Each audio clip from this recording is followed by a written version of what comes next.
Hey y'all, welcome back to Let's Talk About with Courtney. I'm your host, Courtney Carroll, your licensed therapist in Washington and North Carolina State, as well as your connection coach and of course the host. Thank you so much for being here and spending your time with me. It's been, I think about 2 weeks since I've pretty much done any social media, any podcasting, and it was needed. I needed the break, and I have this concept and belief in my system never to put out content or record when I'm in the midst of something, or if I'm in the midst of what I would call retreating in therapy. Some would call it hibernation. And the reason why I've been in hibernation or in retreat is because I personally have been going through a few things. And when I'm in the confusion or when I'm in the work where, hey, I need help, that's my focus, is I can't give more than I can give. I need to be in a good place to be able to put out content. If this is your first time following me, thank you for being here. And I hope this makes sense for you, as this is an unedited podcast. I record it in my own home. I'm in my personal work office space right now. I rarely edit. If anything, I think I've edited it once, and it was just to remove a name off of a podcast episode. And I try to keep my content, especially this podcast, as authentic and genuine as I possibly can. I try to create it as almost as a session, like I have with clients, which is usually about 50 minutes or less, 30 to 50 minutes. I try to come in and basically bring my highest and best, like put out the best content I can, and while being in a positive state of mind. And the last couple weeks, I've spent a lot of time in my personal growth and therapy and diving in. I have some changes coming in. I also have some really exciting changes for my content. And if I wouldn't have taken the break, I couldn't have done it. And I work with an amazing, amazing person. Her name's Kendra. She basically is the creator of my social media. Not creator, she is the one that created all of my media, like my websites, waymarkcounseling.com, let's talk about Courtney.com, CourtneyCarroll.com, all of the .coms. And we're doing some cool stuff. And if I would have been doing content on top of being a single mom, on top of being a working therapist and coach, I wouldn't have been able to give you the best content, let alone develop what we're doing. I'm not quite ready to announce what we're doing. I hope by June 1st, if not next, is that next week? That's wild. June is next week. But I'm excited to announce what we've been working on. And I think the summer is going to be a lot of good. And you're going to see some new and fun things with the podcast. And again, thank you for being on my journey. I hope you understand. I had a couple people reach out to ask, like, hey, what's been going on? I missed your episode. Did you record? And I missed it. I just didn't record because I don't put out content I don't believe in. And if that makes me less skin in the game or not as active, so be it. I've never been the one that stays in the lane or always follows the rules, or I'm willing to stand out if it means taking care of my mental health and my daughter and my clients. And then what I love is when you can invest in the other stuff in your business, you can then put it out and hopefully it works out for the best. But anyway, that is why I had a couple week break. We should not be expecting that again anytime soon. And I am revitalized. I was in an amazing wedding this last weekend. One of my best friends got married and it was beautiful. And I had the best time. Coming in with your tank full feels great. And again, what I teach clients and what I work with them and then what I try to implement is we're so used to, I'm a millennial. As millennials and most generations, boomers, everything, we're so used to giving when we have nothing left to give. Like running on E. I've been using that a lot with a couple of my sessions this week is, how you're on the E marker, but then you know how many miles you have because cars are so fancy and can tell you. So you're in E and you're still doing the drop off and you're doing the thing because you have nothing left and you don't have time to go sit at the gas station for 20 minutes. Or maybe you do go and only put in 10, 15 bucks just to get you to the next spot because you're rushing, right? That's exactly what I'm trying not to do anymore. To say no when I don't have the energy, to stay home, even though it would be fun to go out. And like, that's something so new to me. And maybe the concept is either new to you or you're like, Courtney, how is that not new to you? You're a therapist, you do the work you do. It's hard saying no. It's hard not always showing up for everyone when they expect you to. But what I've really recognized within myself, it's better to come back stronger. I would rather record this episode with you when I'm excited and happy. Not necessarily happy, but like I am happy, but like to only put out content when I feel like it could help someone. I really truly believe in energy, and energy is everything. If I have negative energy, or if I'm working through healing, or if I'm doing stuff, or if I'm exhausted because ABC, how am I going to transfer that over to you? You know? So anyway, so how I pick out podcast titles, and not even really titles, I usually pick the title at the end of this after recording. How do I do my content? What do I focus on? There are a couple of things. I usually pick up something that's been going on a lot in my sessions. That's why I try to record towards the end of the week.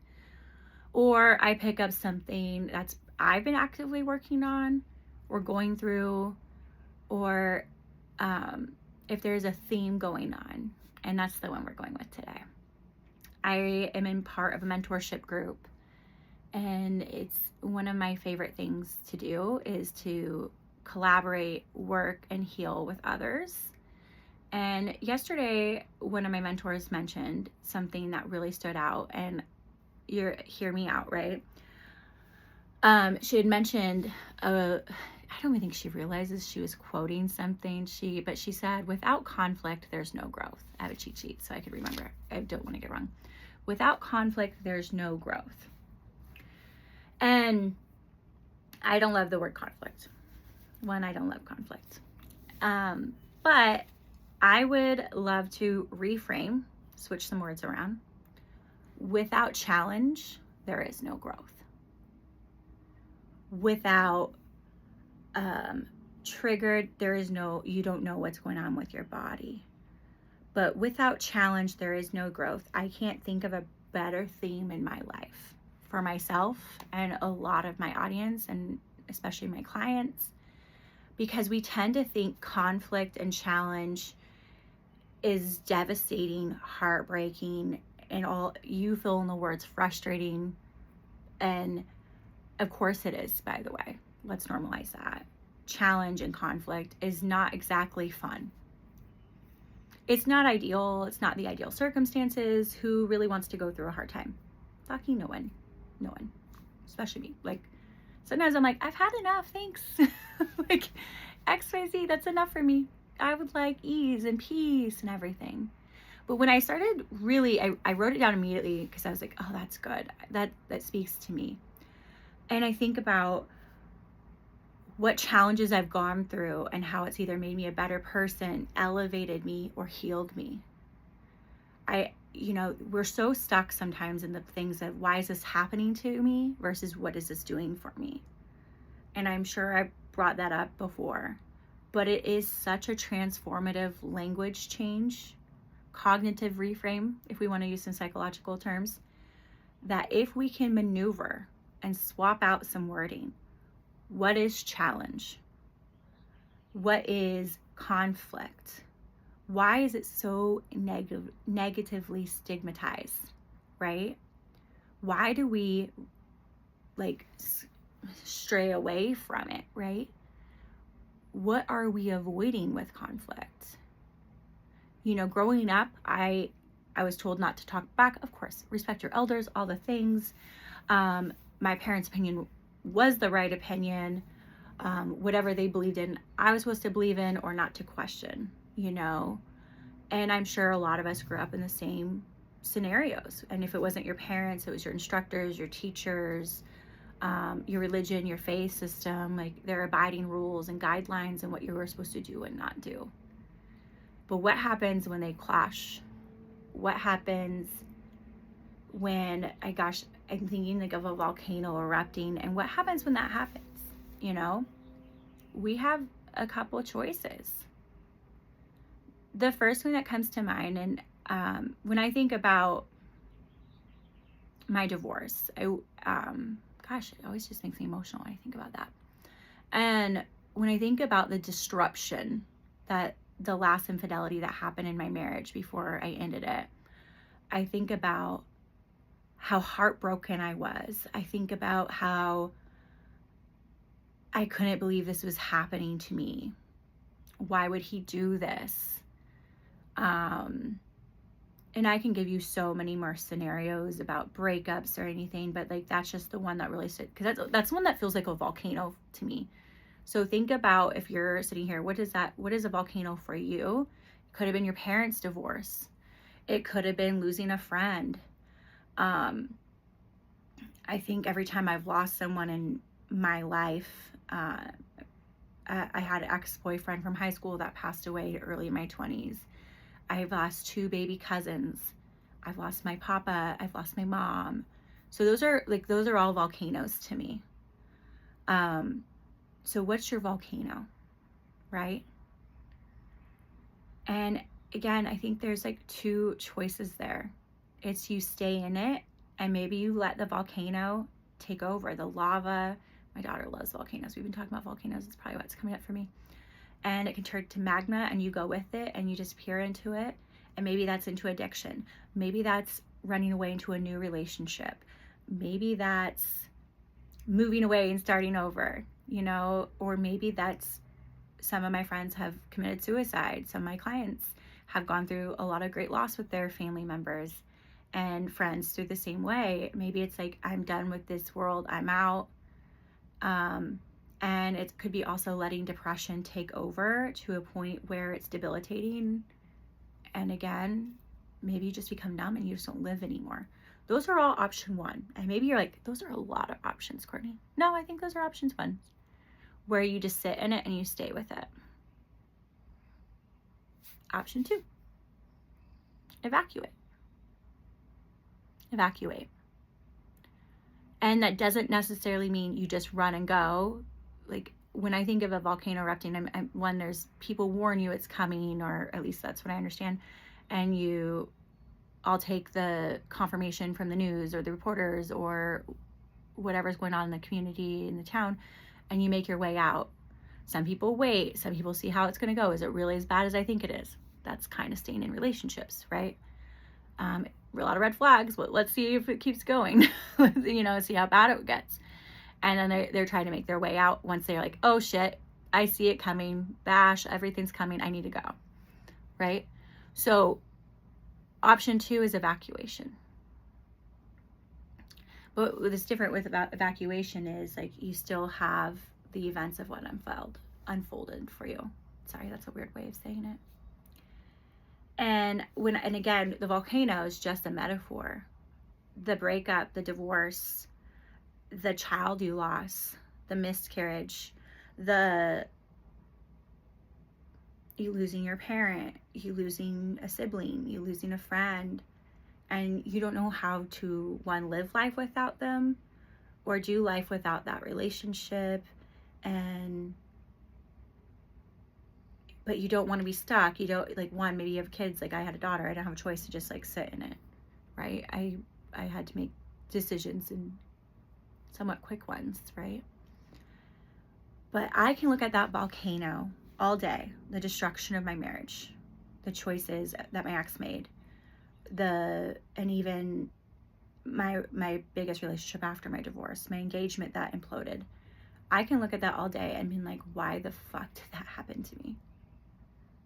And I can play this card. I play it well. Like, I've gone through this in therapy multiple times, right? Personal therapy, active therapy, mentorship training. Like, why is this happening to me? I'm a good person. I loved that person. My recent ex, I moved across the country. I uprooted my whole life, my business, my daughter, with my ex-husband, I did move across the country for him. That's funny. Same thing. I should have learned my lesson. There you go. Won't move across the country again. I delayed my career. I put him first. All these things. I'm like, what else could I have done? Like, why does this happen to me? And I'm a couple years after my separation and nearly 2 years, like a couple years, 2-3 years into this, and a year out of my other breakup. And I can truly look back of what broke me down made me stronger.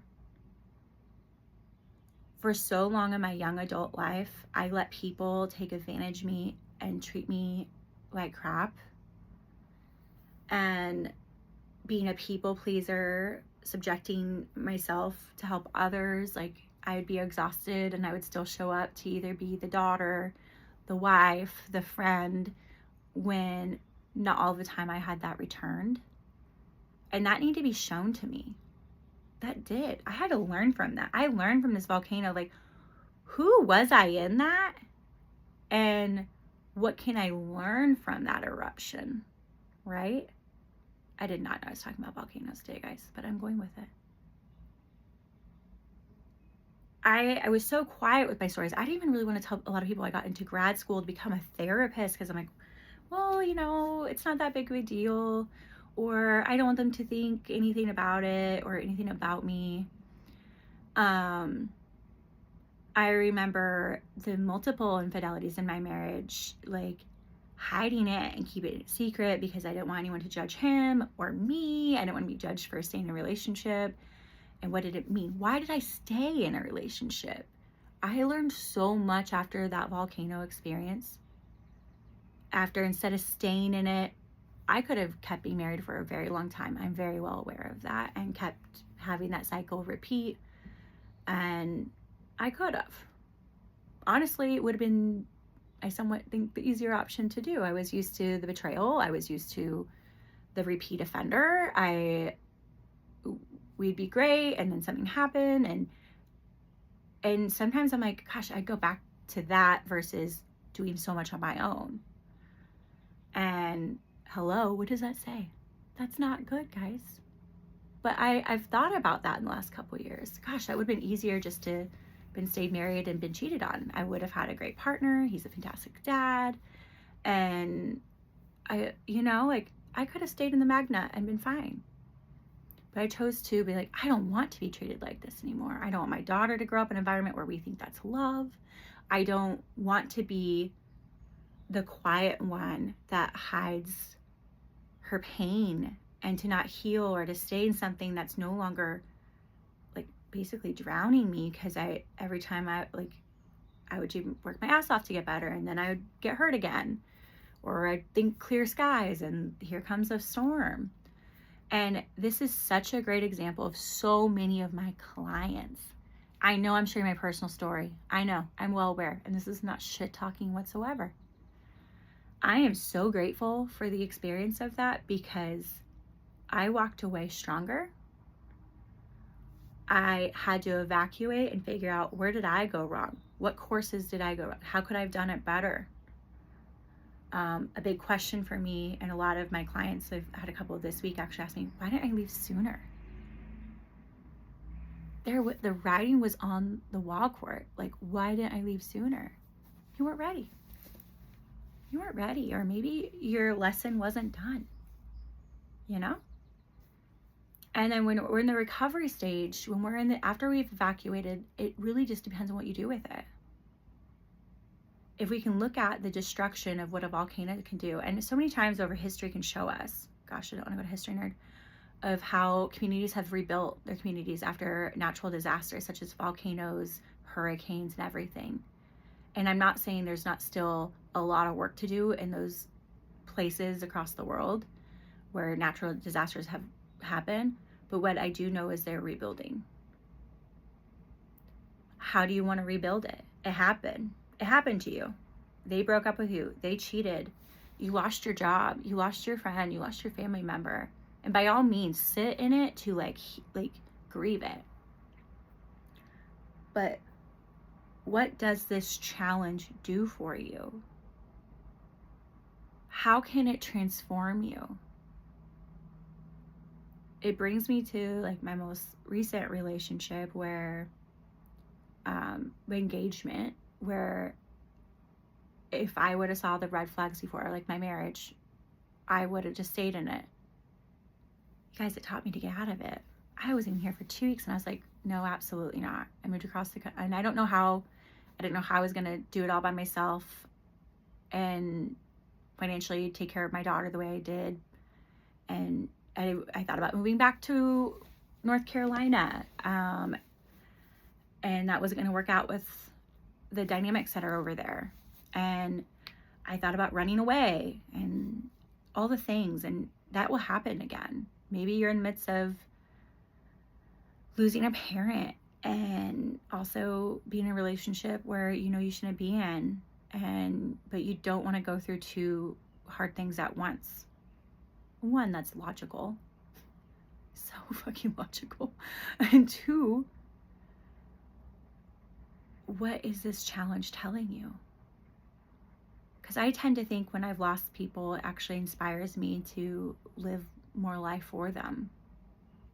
I know that's kind of contradicting, and that doesn't mean I don't miss them, and it doesn't mean I don't cry. I still cry and miss a lot of people I've lost occasionally, and you can kind of hear that crack in my voice. Of course I do. And I think about my closest friend, Lacey, that I lost, and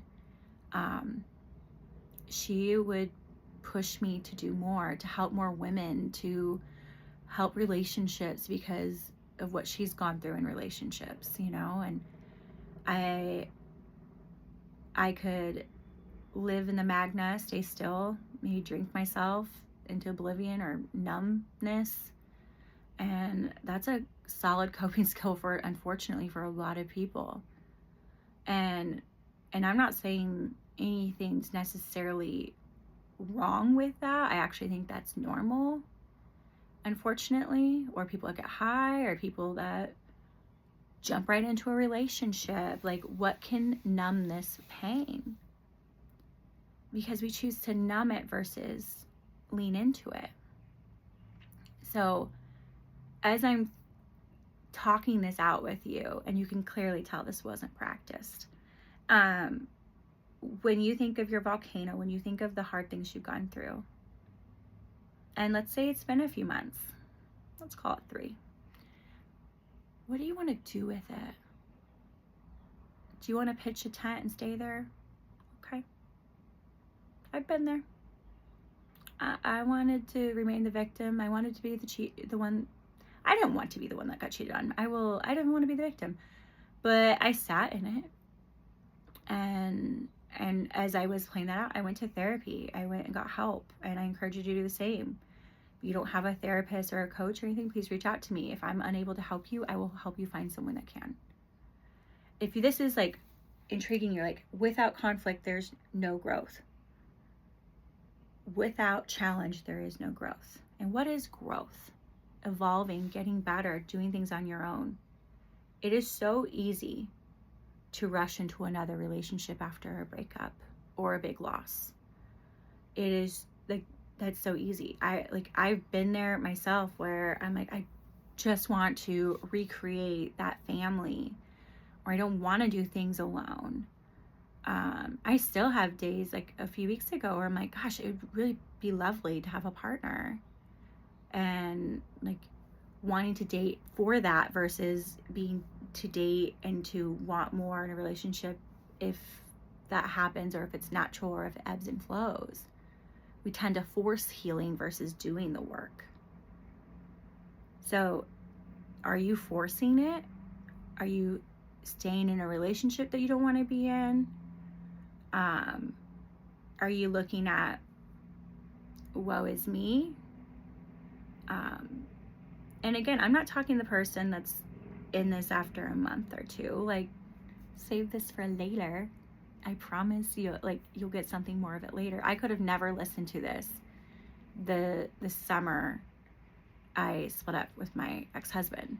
There's no way. I would have probably told the girl to go F off. And like, they don't know what they're talking about. and everything, and that's okay. Unfortunately, I do know what I'm talking about. Unfortunately, I had this lived in experiences that I would not wish upon my worst enemy. I would not wish devastation, volcano work, losing your parent, like I've lost my mom, and losing my ex-husband the way I did, ending a relationship, all of these things, like, it's enough destruction to, like, fall apart. Instead, I'm using it to put me together. And that's taken a long time of work to do. But when I hear, when there's challenge, there's growth, I like that echoes within my whole body. Because without these things, I would not be the person in front of you. I would not be able to sit with clients in the depth of despair and the midst of big decisions and all the things that I do for work that I'm honored to do without having this lived in experience and actually be able to relate to someone that's going through that. As much as I hate that I've gone through it, I am honored that I can use it. And as much as I used to, I wanted to have a relationship so bad once my marriage ended, and feeling like, of course, I'm deserving of love, but feeling like I need this to be whole, and I don't. You do not need a relationship to be whole. And if this is scaring you, or if you're like, but what's the next step? It's acknowledgement, like, hey, that volcano happened. I'm no longer in it. Like, I'm not, like, I kind of think like frozen into it. However lava takes over, becoming a live lava rock, I don't know. And what did this teach me? I lost this job. What did it teach me? What did I learn from it? How do I want to apply it? It's the same concept. I would have never been in this chair. I would have never been in grad school. And I always look over here because it's where my degrees hang. I have an associate's degree, a bachelor's degree in applied psychology, and a master's degree in counseling. And I have a private practice, and I'm building a coaching business. And I would never be in this chair if I didn't have the childhood I did, if I didn't have the relationships that happened, if I didn't go through deep loss of losing a parent, having a mother that struggled with addiction, having infidelity in my marriage. If I would have never even dealt with that, I probably wouldn't have focused on couples therapy, which brought me into what I do now, is more of a transformative therapy, and using everything you've gone through to light the way to what's next. We have scars, and they don't necessarily go, I have a cut. I have so many cuts, not so many, but like cuts on my arms. And I think of like a couple I have on my wrist, and they don't disappear, but I heal through it, and I still carry it with me. And the chances are I would have never gone to grad school without that. I would have never specialized or launched my coaching business without the loss of my marriage and wanting to help other people that feel so isolated and alone. I would never start this podcast, ever. I could have built this content a long time ago, especially like the year I got divorced. Man, I would have been on fire for it, but I wasn't in the headspace to produce it. Again, that goes back to the beginning of my episode. I don't do anything if I'm in a negative headspace for content, because that is never, ever my intent. I never want to be someone that's malicious or disingenuine. But that's what I learned in those relationships. That's what I learned for myself. It's okay to say no. It's okay to stop people pleasing, to think that's how I earn love, and all the other things I thought what those things were. I've learned to stop searching for love and new relationships to just fill in that bucket because I'm not married anymore, and that I'm raising my daughter basically by myself. And to look at that as looking at these challenges is something that pivots me, and brings me to be a greater person and a better therapist, coach, mom, daughter, friend, and to use it to motivate and share my story to help others. This is all the things you can do. And I just want to reiterate, that doesn't mean if you're in the first few months, maybe the first year of everything, that you're ready to do so. But what if you could do something with it eventually? What if it's not happening to you? What if it's happening for you? What if this greatest challenge is the one thing that brings growth?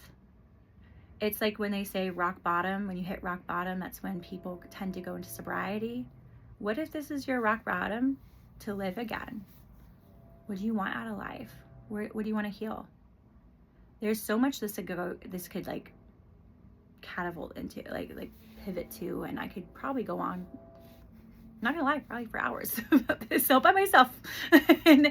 and that's the thing, is like when my mentor said without conflict there's no growth, and I think of without challenge, I wouldn't have been here.